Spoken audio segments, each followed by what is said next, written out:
I'm just going to perform what is enlightenment. If we don't have time to do the Porlock reading, I'm afraid those of you who've been sitting on the edge of your seats will have to wait till next time. What is Enlightenment? An essay by Immanuel Kant, possibly the greatest and certainly one of the most famous of all philosophers. He is often famous for being a bit dry, but this is him at his polemic best. It was written in about 1877, so after the American Revolution, before the French, and during the scientific. And you can hear the excitement of all that time in these words. What is happening now? What is in the air? What can we smell? What is this enlightened man to do? You hear in every man's lips. I, Immanuel Kant, will tell you. It is mankind, at long last, after all these ages, learning to grow up, entering his maturity.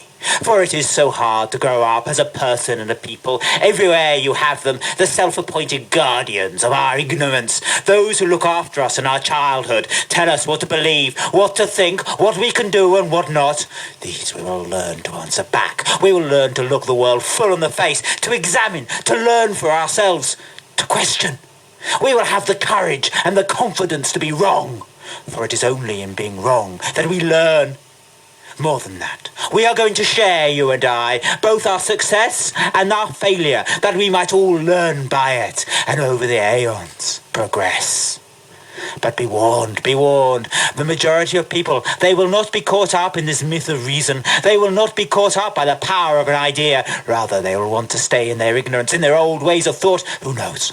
In future years, maybe they will rise up as a body and force us who would enlighten ourselves to conform, to think normally, or just to shut up. And is there any wonder in this? Everywhere you hear them, those voices that say, don't argue, but... Don't argue, just get on the parade ground, says the soldier. Don't argue, just pay your taxes, says the government official. Don't argue, just read and believe, says the journalist. And to all these voices, I say, no!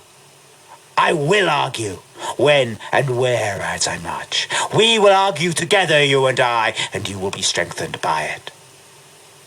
And yet, if we are going to reach our true maturity, we must realize something.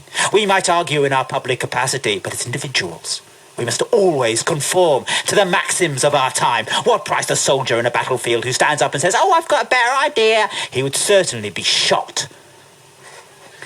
And what's more, betray his battalion for his pains. What price the idiot who doesn't pay his taxes and says, oh, I don't agree with that one. You do that, the state collapses. No. We might argue. But in the end, in our private capacities as citizens, we need to conform and to accept that fact. For such is our maturity. And if this feels too hard a burden, let me say this. Often the best people to enact some iniquitous policy are not as zealots, but those who find some other policy in it. And also let this be your comfort. No age, nay, no decade, no year almost, has the right to bind what others can do. Conform now then, and argue for a better world. But what then is the role of a leader in such a world as ours? They must listen to the arguments and mould their minds, their policies to what we all say, and then act. And more than this, I lay this duty on them. They must jealously guard our right to debate, our freedom to talk, not allow it to be bought up by any self-appointed new guardians of our thought, those who would tell us what to believe, what to think. They must fight then for our true right, our true freedom to speak, and not let others hijack it in their own name to make money from. For be warned, our enlightenment is not something that will happen overnight. We're no prophet sitting under a tree who will suddenly jump up and say we are enlightened. No. Our enlightenment is a process. It may take 1,000 years, and we could always lose it. We could always slip back into the nightmare of our childhood and its self-appointed guardians. We must learn then to agree with that wisest of modern monarchs, Frederick the Great, who told his citizens, argue, debate as much as you like, but in the end, obey. For it is in obeying you are truly free. What price of freedom based on action? My freedom to act is merely my right to oppress you and you me. No. True freedom is the freedom to think, to examine, to question. Hold that, and our enlightenment is safe. Lose it, and all is lost. It's a standard degree question, that. Isn't Immanuel Kant the greatest of all modern revolutionaries, or the most reactionary